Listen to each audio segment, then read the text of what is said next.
Gitna ng mga pambubuli ng China, kasado na bukas ang gagawing maritime cooperative activity ng Pilipinas, Australia, Japan at Amerika. Inaasahang 2 barko na Pilipinas ang lalahok sa aktibidad na gagawin sa ating exclusive economic zone. Nagbabalik si Gio Robles.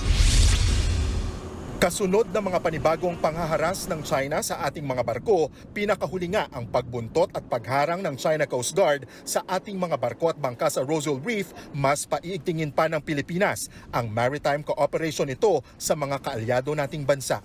Bukas, April 7, magsasagawa ng maritime cooperative activity ang Pilipinas kasama ang Australia, Japan at Amerika sa ating exclusive economic zone. Sa isang joint statement, sinabi ng mga defense chief ng 4 na bansa na ang gagawing maritime activity ay bilang suporta sa malaya at bukas na Indo-Pacific region.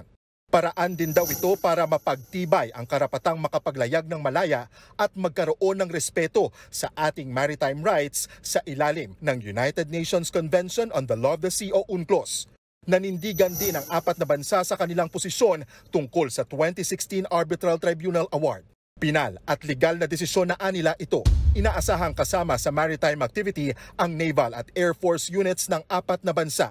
Kabilang ang 2 barko ng Pilipinas na BRP Gregorio del Pilar at BRP Ramon Alcaraz. Ide-deploy naman ng Amerika ang kanilang USS Mobile. Ang Australia, ipapadala ang kanilang HMAS Warramunga, habang ang Japan, ide-deploy naman ang kanilang destroyer ship na JS Akebono. Samantala, nagsagawa naman ng military talk ang China at Amerika sa Honolulu, Hawaii. Sa ulat ng Reuters na pag-usapan kung paano makapagsasagawa ng ligtas na military operation ang 2 bansa sa South China Sea. Binalikan ang mga nakalipas na insidente at tinalakay kung paano mapapanatili ang kaligtasan at pagiging propesyonal sa karagatan.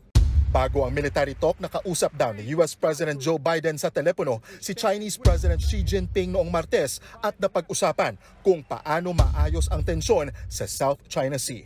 Nagkasundo raw ang 2 lider na ipagpatuloy ang military talk sa Nobyembre. Nagbabalita mula sa Frontline, Gio Robles, News 5.